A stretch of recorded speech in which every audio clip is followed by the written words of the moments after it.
Hello! Welcome back to Telugu వెలుగు YouTube channel అండి. ఈరోజు ఈ వీడియోలో మనకి నిన్న పెట్టిండ్రు కదండీ! ఇవి సోషల్‌వి తెలుగు, తెలుగు మార్క్స్ సోషల్‌కి యాడ్ చేశారు కదా! దీనికైతే ఎడిట్ ఆప్షన్ అయితే మనకి సోషల్‌ది, తెలుగుది సెపరేట్‌గా ఇచ్చారు కదా! నైటే ఇచ్చారండి ఇది. నేను వీడియో చేయడానికైతే కుదరలేదు.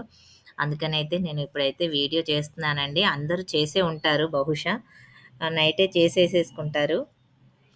ఒకవేళ చెయ్యని వాళ్ళు ఉంటే గిన వీడియో అయితే చూడండి. ఇంకా ఈ వీడియోలో నేనేం చెప్పాలనుకుంటున్నానంటే, కొంతమంది మనకి తెలుగు 2 సెపరేట్‌గా ఉంది అనే సంగతి కొంతమందికి అసలు తెలియనే తెలీదంట. ఓన్లీ సోషల్ మార్క్సే తెలుగుకి సోషల్‌కి తీసుకుంటారు అని అనుకుంటున్నారు. దాని గురించి కూడా క్లారిటీ అయితే ఇద్దామనుకుంటున్నానండి. ప్లస్ 29థ్ రోజు మనకి ఎగ్జామ్ జరిగింది కదా! అది హార్డ్ ఉంది. 80% రాసారు. 20% ఏమో అట్లా 30 రోజు రాసారు కాబట్టి నార్మలైజేషన్ ప్రాసెస్ గురించి అయితే మాట్లాడా కదండీ! దాని గురించి కూడా ఈ వీడియోలో అయితే తెలుసుకుందాము. ఇంకా కొంతమంది సబ్‌స్క్రైబర్స్ కొన్ని డౌట్స్ అయితే చెప్పారు. ఆ డౌట్స్ కూడా క్లారిఫై అయితే నేను చేస్తాను. వీడియో స్కిప్ చేయకుండా వీడియో మొత్తాన్నయితే చూడండి. ఫస్ట్ టైమ్ మా ఛానల్ చూస్తున్నట్లయితే సబ్స్క్రైబ్ అయితే చేసుకోండి. పక్కనే ఉన్న బెల్ ఐకాన్‌ని క్లిక్ చేసి పెట్టుకుంటే నేను పెట్టే ప్రతి వీడియో మీకు నోటిఫికేషన్ రూపంలో అయితే వస్తుందండి. మీరు వీడియో నచ్చితే లైక్ అయితే చేయండి. చూద్దామండి. ఇప్పుడు ఎడిట్ ఆప్షన్ అయితే వచ్చింది కదండీ! ఈ ఎడిట్ ఆప్షన్‌లో ఇక్కడ మీకు ఏమన్నా మార్క్స్ అయితే యాడ్ అయ్యాయేమో చూసుకోండి. ఎందుకంటే మనకి కీ కొంతమందికి హాఫ్ మార్క్, కొంతమందికి ఇల్ 1 మార్కు అట్లా పెరిగాయి గదా! ఇంకొక అవి మీకు పెరిగాయో లేదో ఒకసారయితే చూసుకోండి. ఇక్కడ 29థ్ రోజు మనకి తాడితము అనేది ఒక క్వెషన్ ఉంది కదా! దానికైతే అందరికి యాడ్ స్కోర్ అయితే ఇచ్చారు. మీకేమన్నా పెరిగాయా? ఒకసారయితే చెక్ చేసుకోండి. నాకైతే ఏం పెరగలేదండి. అదే స్కోర్ అయితే చూయిస్తుంది. మామూలుగా అయితే దానికైతే హాఫ్ మార్క్ అయితే 29థ్ వాళ్ళకైతే ఇచ్చారు. Half mark. దానికి ఫుల్ అన్ని క్వెషన్స్ సరైన సమాధానం అయితే ఇచ్చారు. నేను వీడియో ఎండింగ్‌లో ఆ బిట్ కూడా నేనైతే ట్యాగ్ అయితే చేస్తానండి. మీరు చూడండి. మీరు ఫైనల్ కీని ఒకసారయితే చూసుకోండి. ఫైనల్ కీ ఆ బిట్ అయితే ఆన్సర్ అయితే ఇచ్చారు మనకి ఫైనల్ కీలో. మీకైతే మార్క్స్ కలిసాయా లేదా? నాకైతే ఏమి చేంజ్ అయితే కాలేదండి. ఫస్ట్ నుంచి నాది ఇలానే చూపిస్తూ ఉంది ఈ మార్క్స్ మెమో నేను పెట్టింది. మీకేమైనా చేంజ్ అయిందేమో చూసుకోండి. ఇంకొక విషయం ఏంటంటే చాలామందికి ఇంకో సబ్‌స్క్రైబర్ అయితే ఏమడిగారంటే, మేడం కొంతమందికి 2 మార్క్స్ పెరిగాయి. కొంతమందికి 1 మార్క్ పెరిగింది. 1 ½ మార్క్ పెరిగింది అని అడుగుతున్నారు. ఎందుకంటే మీరు కొన్ని క్వెషన్స్‌కి మీరు అబ్జర్వ్ చేశారో లేదో కొన్ని ఆల్ క్వెషన్స్ రైట్ ఆన్సర్ అని ఉన్న వాటికి అందరికి మార్క్స్ అయితే ఇస్తారండి. కొన్ని, కొన్ని ఆప్షన్స్ ఎలా సెలెక్ట్ చేసుకున్నారంటే, ఫస్ట్ ఆప్షన్, సెకండ్ ఆప్షన్ అని ఉంటది కదా! అలా 2 ఆప్షన్స్ కరెక్ట్‌గా ఇచ్చిన వాళ్ళు ఉంటారు కదా! అవి 2 ఆప్షన్స్ పెట్టిన వాళ్ళకి మార్క్స్ ఇస్తారు. పెట్టని వాళ్ళకి మార్క్స్ ఇయ్యరు. అందుకనే కొంతమందికి అది మీరు పెట్టుండకపోవచ్చు. మీరు third option, fourth option select చేసుకొని ఉండొచ్చు. అందుకని మీకు అలా మార్క్స్ అయితే యాడ్ కాకుండా ఉండొచ్చు. ఆల్ క్వెషన్స్ ఫస్ట్‌ది, సెకండ్, థర్డ్‌ది, ఫోర్త్ 3 టిక్ మార్క్స్ గ్రీన్ కలర్‌లో ఉన్నాయనుకోండి. ఆ క్వెషన్‌కి నీకు ఫుల్ మార్క్స్ ఇస్తున్నట్లు. మీకు అలా కాకుండా ఇట్లా మనకి ఫస్ట్ ఆప్షన్, సెకండ్ ఆప్షనే మీకు గ్రీన్ కలర్‌లో ఇచ్చారనుకోండి. ఈ 2 ఆప్షన్స్ సెలెక్ట్ చేసుకున్న వాళ్ళకి మాత్రమే ఇస్తారు మార్క్ అనేది. అందుకనే కొంతమందికి 2 మార్క్స్ పెరుగుతాయి. కొంతమందికి 1 మార్క్ అంటే వాళ్ళు 2 మార్క్స్ పెరిగిన వాళ్ళు ఆ ఫస్ట్, సెకండ్ ఆప్షన్ సెలెక్ట్ చేసుకొని ఉంటారు. అందుకే వాళ్ళకి పెరిగింటాయండి. ఇంకొకటేంటంటే అది అలా అన్ని ఆన్సర్స్ రైట్ అని ఇచ్చిన వాళ్ళకి మాత్రమే అందరికి మార్క్స్ అయితే వస్తాయి. ఇలా సెలెక్ట్ చేసిన వాళ్ళకైతే సెలెక్ట్ చేసినన్ని మార్క్స్ అయితేనే ఇస్తారు. అలాగా మనకి అన్ని 16థ్ ఆఫ్టర్‌నూన్ సెషన్ గురించయితే నేను చెప్తానండి. అలాగా 2 బిట్స్ అయితే అన్ని ఆల్ ఆన్సర్స్ ఉన్నవి 2 బిట్స్ ఉన్నాయి. అవి అందరికి ఒక మార్క్ అయితే యాడ్ అయితది.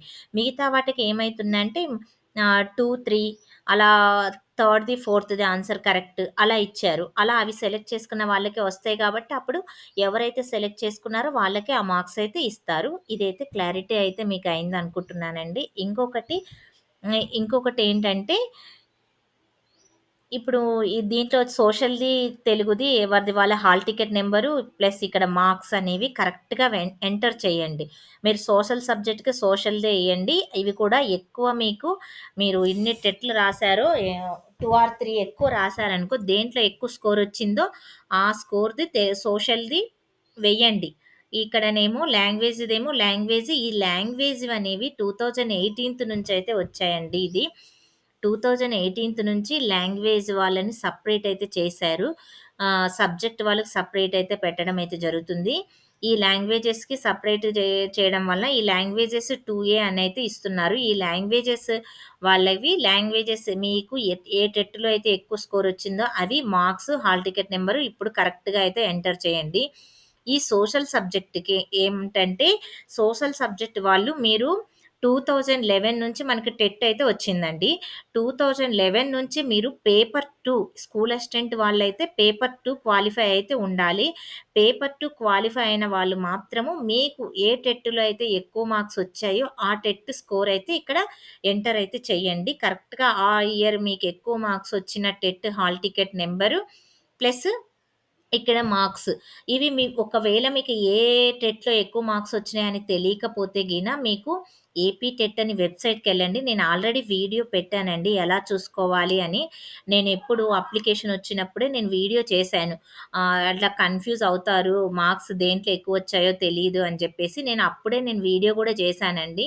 ఆ వీడియో అందరైతే ఒక 700 మెంబర్సే చూసారు. హై స్కోర్ ఉన్న మార్క్స్ అయితే పెట్టండి అనైతే నేను చెప్పాను. ఇప్పుడు కూడా మీకు స్కోర్ కార్డ్ ఒకవేళ ఎవరైనా మేబీ తెలియని వాళ్ళు ఒకసారయితే నేను ఆ వీడియోని అయితే ఎండ్ కార్డ్‌లో ఇస్తాను. ఆ ఎండ్ కార్డ్‌లో మీరైతే ఒకసారయితే చెక్ చేయండి.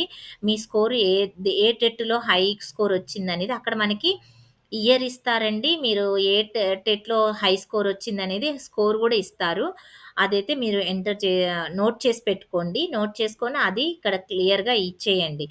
ఈ సోషల్ వాళ్ళదంటే ఇప్పుడు తెలుగు వాళ్ళదేమో 2018 నుంచి రాసిన వాళ్ళదైతే తీసుకుంటారండి. ఇక్కడ సోషల్ వాళ్ళకి ఎట్లా అంటే, మనకి 2011 నుంచి మనకి టెట్ కండక్ట్ చేశారు. అప్పుడు తెలుగు సోషల్ రాసిన వాళ్ళుంటారు గదండీ! 2011 నుంచి ప్రెజెంట్ మనకి నిన్న 2014లో జరిగింది కదా! 2024లో జరిగింది కదా! అప్పటి వరకు మీకు ఏ టెట్‌లో ఎక్కువ మార్క్సొస్తే ఆ టెట్ నంబర్ అయితే ఇక్కడ ఎంటర్ అయితే చేయండి. హాల్ టికెట్ నంబరు, మార్క్స్ అనేది. 2000 మీరు 2000 హ్మ్. ఈ వీళ్ళేమో 2014లో రాసారండి. 13లో అప్లై చేశారు. 2014లో ఎగ్జామ్ అయితే రాయడం అయితే జరిగింది సోషలు.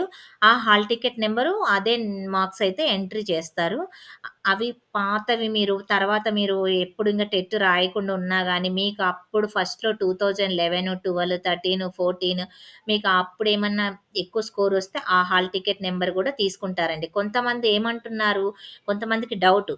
మరి ఏపీ వచ్చిన తర్వాత తెలంగాణ, ఏపీ డివైడ్ అయ్యాయి కదా! ఆ డివైడ్ అయిన తర్వాత వాళ్ళకి ఆ స్కోరే వెయ్యాలా? ముందు స్కోర్ వేయకూడదా? అని డౌటుంది. మీరు ఏపీ, తెలంగాణ డివైడ్ అయినా, అవ్వకపోయినా ముందు నుంచి టెట్ ఉంది గదండీ! ఆ టెట్‌లో ఏది హై ఒస్తే అదేసేయండి. ఏది హై ఒచ్చినా గానీ, ఈ సోషల్ సబ్జెక్ట్‌కి సంబంధించి హై వచ్చిన మార్క్స్, హాల్ టికెట్ నంబర్ వేసేయండి. మీరు 2014 తర్వాతే తీసుకుంటారు అని కాదండి. 2011 నుంచి మీరు రాసిన టెట్‌లో ఏ టెట్‌లో ఎక్కువ మార్క్స్ వచ్చినా గాని, ఆ మార్క్స్‌నైతే కండక్ట్ చేస్తారు. ఇంకొకటి ఏంటంటే, చాలామందికి ఈ డౌటు ఎందుకొచ్చిందంటే, మీరు ఫస్ట్ ఏదైనా ఇప్పుడు డీఎస్సీకి అందరూ అప్లై చేస్తున్నారు. మనం పోస్ట్‌లెన్నున్నాయి అని చూసుకుంటాము. ప్లస్ మనకి ఎగ్జామ్స్ ఎప్పుడు అనేదైతే చూసుకుంటాం. మన డిస్ట్రిక్ట్‌లో ఎన్నున్నాయి అనేదైతే చూసుకుంటాము. మనకు అప్లికేషను ఎలా ఫిల్ చేయాలి ఏంటనేది ప్రాసెస్ చెప్తారు. దాన్నైతే చూసుకుంటాం. కానీ మనం నోటిఫికేషన్‌లో ఏముంది? ఏమన్నా కొత్త చేంజెస్ వచ్చాయా? ఏంటి? అనేదైతే ఎవ్వరు నోటిఫికేషన్ మొత్తాన్నయితే క్లియర్‌గా చదవరు. ఫస్ట్ ఆఫ్ ఆల్ మీరు నోటిఫికేషన్ రాగానే నోటిఫికేషన్ మొత్తం మీరు చదవాలి. చదివితే కొత్తగా ఏమన్నా చేంజ్ అయ్యాయా అనేదైతే తెలుస్తది. మనకు అలా తెలుసుకోవడం వలన మనకి ఇప్పుడు కంప్యూటర్ సిస్టమ్ వచ్చేసింది. ప్లస్ ఇప్పుడు నెట్వర్క్ ఉంది. అన్నీ మన విషయాలు ప్రతీదీ మనం తెలుసుకుంటేనే ముందుకెళ్తాం. కొంతమంది కోచింగ్ సెంటర్స్‌కెళ్తారు. వాళ్ళకి కోచింగ్ సెంటర్‌లో కొంచెం గైడెన్స్ అయితే ఇస్తుంటారు. కోచింగ్ సెంటర్ వెళ్ళకుండా ఇంట్లో ప్రిపేర్ అయ్యేవాళ్ళు ఎప్పుడు అప్‌డేట్‌గా అయితే ఉండాలి. వాళ్ళు ఎప్పుడు ఏదో ఒక ఛానెల్‌నయితే మీరు ఫాలో అవుతూ ఉండండి. News follow అవుతుండండి. ప్లస్ మీరేం చేయాలంటే, నేను ఇప్పుడు అప్లికే మీరు నోటిఫికేషన్ ఇచ్చారు గదా! నోటిఫికేషన్‌లో మనకి ఏమేమి ఇచ్చారు అనేది క్లియర్‌గా మీరు చదవండి. ఇంపార్టెంట్. అవి చదువుకుంటే మనకి ఎలా ఉంది అనేదైతే మీకు తెలుస్తది. ప్లస్ ఇప్పుడు మనము సబ్జెక్ట్‌గా మనకైతే ఇద్దామండి. ఇప్పుడు 29థ్ రోజు మనకి మార్క్స్ నార్మలైజేషన్‌లో మనకి తగ్గడం అయితే జరిగింది కదా! దీని గురించయితే నేను చెప్తాను. దీని గురించి ఏంటంటే, మనము ఆల్రెడీ అప్లికేషన్ నోటిఫికేషన్ వచ్చింది. నోటిఫికేషన్ వచ్చినప్పుడే నేను కూడా చెప్పాను. అ అప్పుడే మనము ఈ ప్రాబ్లమ్‌ని గవర్నమెంట్ దృష్టికి తీసుకొచ్చి నార్మలైజేషన్ ప్రాసెస్ తీసేయండి. ఒక డిస్ట్రిక్ట్ ఒక పేపరే పెట్టండి అని మనం అప్పుడే ఫోర్స్ చేసుంటే గిన, ఈ పరిస్థితి మనకిప్పుడు వచ్చేది కాదు.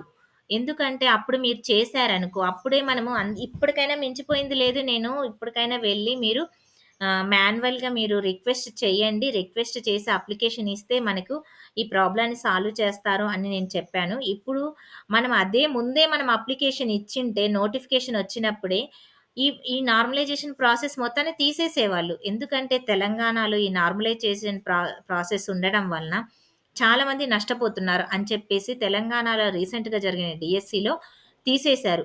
తీసేసి ఏ డిస్ట్రిక్ట్ ఆ డిస్ట్రిక్ట్ పేపర్ పెట్టారు కాబట్టి, ఏ ప్రశాంతంగా ఎలాంటి కోర్టు కేసులు లేకుండా ప్రశాంతంగా డీఎస్సీ పోస్టింగ్ ఇచ్చారు. అన్నీ అయిపోయాయి. అందుకనే మనము ఏదైనా నోటిఫికేషన్ వచ్చినప్పుడు నోటిఫికేషన్ క్లియర్‌గా చదవాలి. మనకి ఏదైనా ప్రాబ్లమ్ ఉంటే అప్పుడే గవర్నమెంట్ దృష్టికి తీసుకెళ్ళి దాన్ని మనం సాల్వ్ చేసుకోవాలి. అప్పుడు ఏమైందంటే హడావుడిగా పెట్టడం అయితే జరిగింది. అందరూ ఎగ్జామ్స్ దగ్గరున్నాయని చదువుకోవడంలో, ప్రిపరేషన్‌లో మునిగిపోయారు. నేను అప్పుడు వీడియోస్ చేసినప్పుడు నేను కూడా చాలా మంది చెప్పాను. నార్మలైజేషన్ ప్రాసెస్ తీసేయమని చెప్పేసి అడగండి అని చెప్పేసి మీరు వీలైన వాళ్ళు అడగండి, తీసేయమని చెప్పండి అని. యూట్యూబ్ ఛానల్స్‌లో కూడా చాలామంది అయితే నార్మలైజేషన్ ప్రాబ్లమ్ పెట్టడం వలన చాలా లాస్ అయితారు. టెట్‌కి ఉన్నా గాని ఇది డీఎస్సీ పోస్టింగ్ ఇచ్చేది జాబ్‌కి సంబంధించింది కాబట్టి నార్మలైజేషన్ ప్రాసెస్ ఉండటం వలన కొంతమంది నష్టపోతారు.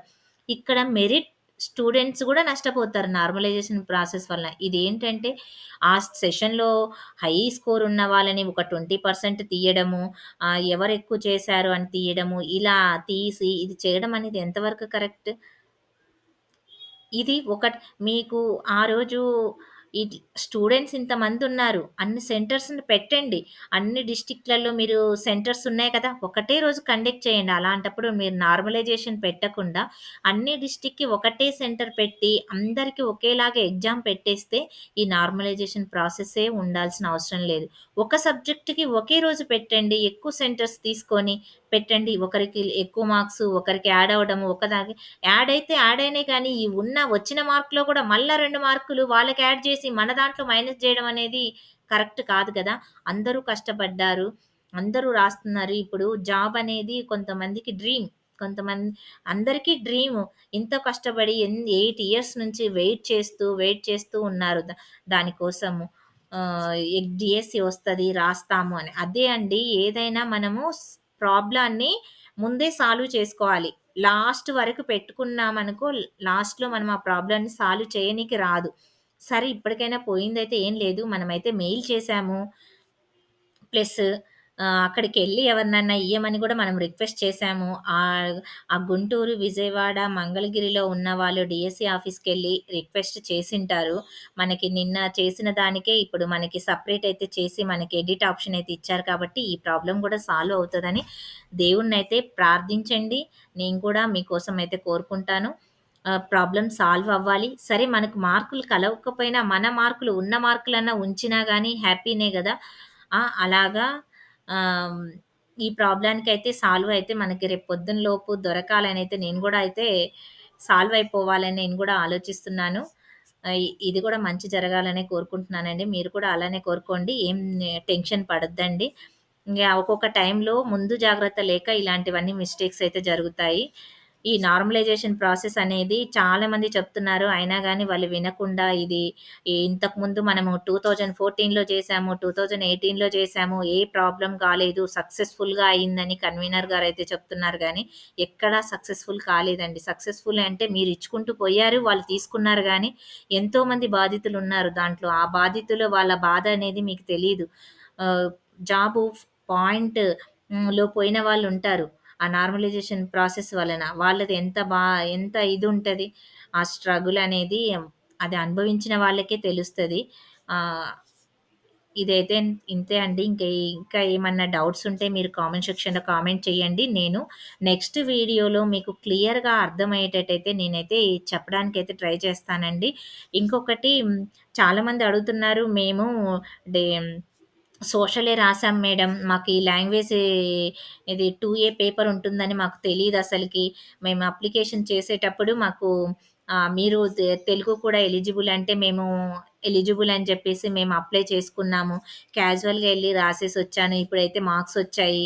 ఇప్పుడైతే నేను ఏం చేయాలి? నన్ను సెలెక్ట్ చేస్తారా? లేదా? అనైతే ఒక అడిగాడు. అడిగితే తనకైతే నేను చెప్తున్నాను ఏంటంటే, మీరు ఇప్పుడు మీకు జాబ్ ఇచ్చినా గాని మీకు సర్టిఫికేట్ వెరిఫికేషన్‌కైతే వెళ్తారు. సర్టిఫికేట్ వెరిఫికేషన్‌లో మీవన్నీ చూస్తారు. మీకు మార్క్స్ ఉన్నాయా లేదా అనేది. ఆ టెట్ మార్క్స్ 2 పేపర్ ఉంటేనే తెలుగు సబ్జెక్ట్‌కైతే ఇస్తారండి. మీరు క్యాజువల్‌గా రాసారు కాబట్టి ఆహ్, స్ అయిపోయింది. మీరు ఈసారి టెట్ పడినప్పుడు నేనిచ్చే సజెషన్ ఏంటంటే, ఈసారి టెట్ పడినప్పుడు తెలుగు రాసుకోండి. ఆల్రెడీ సోషల్ రాసారు కాబట్టి సోషలు, తెలుగు ఈసారి మళ్ళీ మనకి నెక్స్ట్ ఇస్తారు. ఇవి అయిపోయిన తర్వాత మళ్ళీ టెట్ ఇస్తా అంటున్నారు కాబట్టి, అప్పుడు మీరు 2 సబ్జెక్ట్‌లయితే రాసుకొని పెట్టుకోండి. మీకు వచ్చిన మార్క్స్ ఎన్నొచ్చినా గాని ఉంటాయి గదా! 2 అయితే రాసి పెట్టుకోండి. ఇప్పుడు 2 సబ్జెక్ట్‌లు ఉన్నవాళ్ళు. ఓహ్! మీకు ఈసారి ఛాన్స్ అయితే ఉంటది. ఇంకా అదే అండి. ఇంకా ఏమన్నా డౌట్స్ ఉంటే గిన మీరు కామెంట్ సెక్షన్‌లో కామెంట్ చేయండి. వాటికైతే నేను డౌట్స్‌కైతే క్లారిఫై అయితే ఇస్తాను. ఎవరైతే 29థ్ వాళ్ళైతే టెన్షన్ అయితే పడకండి. ఇది మంచిగానే మనకి ఫేవర్‌గా రావాలనైతే థింక్ చేయండి. ఫేవర్‌గానే వస్తది. ప్రయత్నమైతే చేశాము. ఇంకా తర్వాత ఇవ్వడము, వాళ్ళు నార్మలైజేషన్ చేసి, వాళ్ళు చేంజ్ చేయడం అనేది ఇంకంతా వాళ్ళ దైవేచ్ఛ అనుకోవాలి. మన లక్ అనుకోవాలి. ఇస్తే మన లక్ అనుకోవాలి. ఇయ్యకపోతే మన బ్యాడ్ లక్ అయితే అనుకోవాలి. ఇంకంతే. ఎవరైనా మాన్యువల్‌గా మీరు ఆహ్, ఈ అబ్జెక్షన్ అయితే వాళ్ళకి అందించారు. వాళ్ళైతే మెసేజ్ అయితే చేయండండి. ఇంకా ఈ వీడియో చూసిన వాళ్ళెవరైనా గానీ, ఈ ప్రాబ్లమ్‌ని డీఎస్సీ ఆఫీస్ వాళ్ళ దృష్టికైతే తీసుకెళ్ళండి. కన్వీనర్ గారి దృష్టికి. తీసుకొని వెళ్తే దీనికైతే న్యాయమైతే జరుగుతదండి. ఇప్పుడు ప్రతి దానికైతే సాల్వ్ అయితే చేస్తున్నారు కాబట్టి, ఇది కూడా మీరు గవర్నమెంట్ కన్వీనర్ గారి దృష్టికైతే తీసుకెళ్ళండి. వాళ్ళు చెక్ చేసి మార్క్స్ అయితే ఇస్తారు. మీరు చేయకపోయినా మీ ఫ్రెండ్స్ ఎవరైనా ఉన్నా గానీ పంపించి అక్కడికైతే ఇది అప్లికేషన్ అయితే ఇయ్యమని చెప్పండి. అది ఒకవేళ ఎవరైనా ఇచ్చి ఉంటే గిన అది కొంచెం అయితే మెసేజ్ అయితే చేయండి. మేమెళ్ళాము, ఇచ్చాము అని. ఎందుకంటే మిగతా వాళ్ళందరూ చూస్తూ ఉన్నారు గదండీ ఛానల్‌లో. మా ఛానల్‌లో ఉన్న మెసేజెస్ కూడా చాలామందయితే చదువుతూ ఉంటారండి. మీరు ఇస్తే అందరు కొంచెం మా ప్రాబ్లమ్ వాళ్ళ దృష్టికెళ్ళింది అని ఒక రిలాక్స్ ఫీలింగ్ కోసమే అండి. అదో చిన్న మెసేజ్ అయితే వెళ్తే మీరు అప్లికేషన్ ఇస్తే గిన అదొక మెసేజ్ అయితే చేయండి. థ్యాంక్ యూ అండి. ఆహ్, వీడియో చూస్తున్నారు కదా ఇప్పటిదాకా. లైక్ అయితే చేయండి, షేర్ అయితే చేయండి. హైప్ ఆప్షన్‌లో మాకు పాయింట్స్ అయితే ఇవ్వండి. ఈ వీడియో చాలా యూజ్‌ఫుల్ అండి. ఇన్ఫర్మేషన్ వీడియో కాబట్టి మీరు ఈ వీడియోని అందరికైతే షేర్ అయితే చేయండి. ఇప్పుడు నేనొక ఆడియో అయితే విన్నానని చెప్పాను గదండీ! 29థ్ రోజు 80%, 20% రాసారు. ప్లస్ వాళ్ళు కూడా ఫోన్ కాల్ అయితే వాళ్ళకి కలిసిందండి. వాళ్ళెలా రిసీవ్ చేసుకున్నారు అనేది ఆడియో మీకు ఆ లింక్ అనేది నేను డిస్క్రిప్షన్‌లో పెడతానండి. డిస్క్రిప్షన్‌లో మీరైతే ఆ ఆడియోని కూడా మీరొకసారయితే వినండి. మీకు కొంచెం రిలీఫ్ అయితే ఉంటది. మీరు మాన్యువల్‌గా అయితే ఇచ్చేసి రండి. ఇదైతే మీకు చెప్పాలనుకున్నా అండి. థ్యాంక్ యూ అండి. అందరూ లైక్ అయితే చేయండి. హైప్ ఆప్షన్‌లో పాయింట్స్ ఇవ్వండి. Thank you.